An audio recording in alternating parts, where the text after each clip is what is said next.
there. Chapter 2.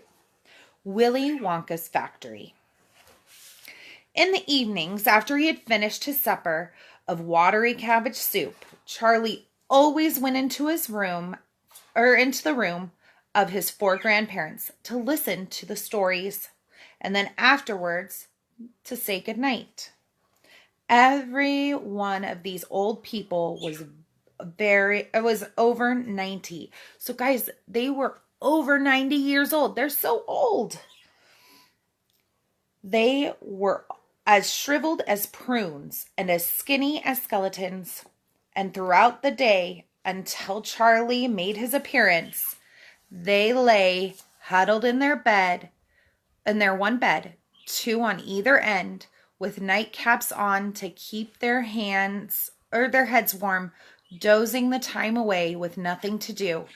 But as soon as they heard the door opening and heard Charlie's voice saying, "Good evening, Grandpa Joe, good Grandma Josephine, Grandpa George, and Grandma Georgina," they all 4 of them would suddenly sit up. Their old wrinkly faces would light up with smiles of pleasure, and the talking would begin, for they loved this little boy.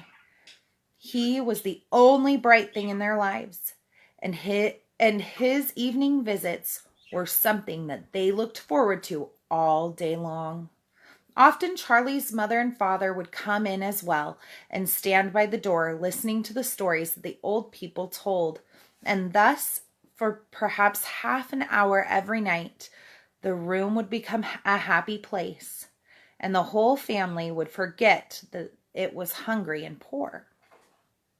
One evening, when Charlie went to see his grandparents, he said to them, "Is it really true that Wonka's chocolate factory is the biggest in the world?" "True!" cried all 4 of them at once. Of course it's true. Good heavens, didn't you know that? It's more than 50 times as big as any other." "And is Mr. Willy Wonka really the cleverest chocolate maker in the world?" "Oh, my dear boy," said Grandpa Joe, raising himself a little bit higher on his pillow, "Mr. Willy Wonka is the most amazing, the most fantastic, the most extraordinary chocolate maker in the world.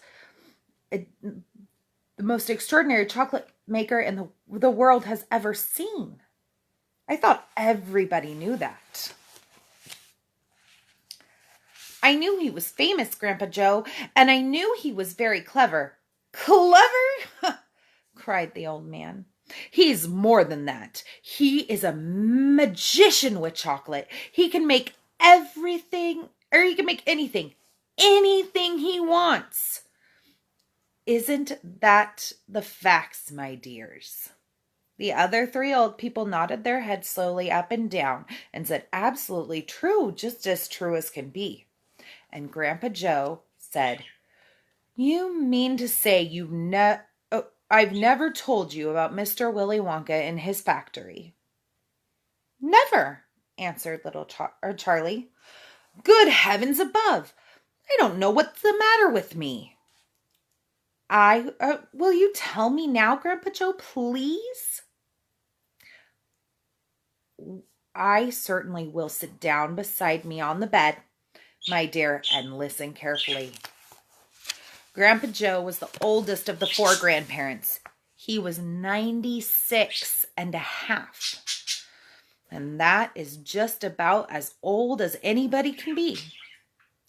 Like all extremely old people, he was delicate and weak. And throughout the days, he spoke very little. But in the evenings, when Charlie, his beloved grandson, was in the room, he seemed in some marvelous way to grow quite young again. All his tiredness fell away from him, and he became as eager and excited as a young boy. "Oh, what a man he is, this Mr. Willy Wonka," cried Grandpa Joe. "Did you know, for example, that he was himself that he has himself invented more than 200 new kinds of candy bars, each with a different center, each far sweeter and creamier and more delicious than anything the other chocolate factories make? Perfectly true, said Grandma Josephine.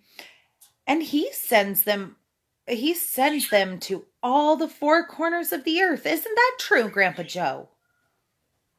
It is, my dear, it is. And all of the kings and presidents of the world as well. But it isn't only candy bars that he makes. Oh dear, no. He has some really fantastic inventions up his sleeve. Mr. Willy Wonka has.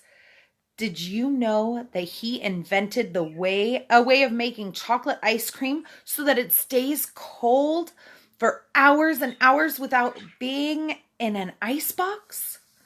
You can even leave it lying in the sun all morning on a hot day and it won't get runny. But that's impossible, said little Charlie, staring at his grandfather. Of course it's impossible, cried Grandpa Joe. It's completely absurd, but Mr. Willy Wonka has done it.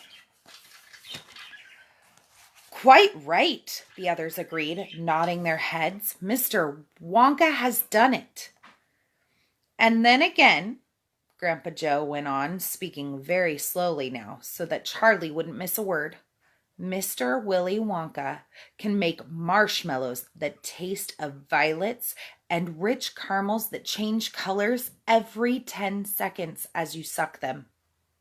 And little feathery sweets that melt away in a delicious moment. You put them between your lips. He can make chewing gum that never loses its taste and candy balloons that you can blow up to enormous sizes before you pop them with a pen and gobble them up. And by a most secret method, he can make lovely bluebird's egg with black spots on them. And when you put them in your mouth, it gradually melts smaller and smaller until suddenly there's nothing left except for a tiny pink sugary baby bird sitting on the tip of your tongue.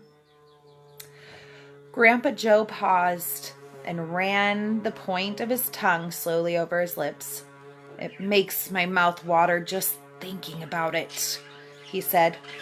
Mine too, said little Charlie. Please go on. Well, while they were talking, Mr. and Mrs. Bucket, Charlie's mother and father, had come quietly into the room, and now both were standing just outside the door listening. Tell Charlie about the crazy Indian prince, said Grandma Josephine. He'd like to hear that. You mean Prince Pondicherry? Said Grandpa Joe, and he began chuckling with laughter. Completely dotty, said Grandpa George. But very rich, said Grandma Georgina. What did he do? Asked Charlie eagerly. Listen, said Grandpa Joe, and I'll tell you. So you guys, that ends our first 2 chapters of the book. So tomorrow we'll pick up and we'll find out all about Prince Pondicherry and what it was that he did. I'm going to try really hard to make this more public so that more people can see it. But I hope you guys enjoyed. And if you know anybody that wants to see the video, share it with them. We're going to have it on replay. Kaylee, thank you for watching the whole video. Thank you for anybody who watched. And I'll see you guys tomorrow for the rest of our story. Bye.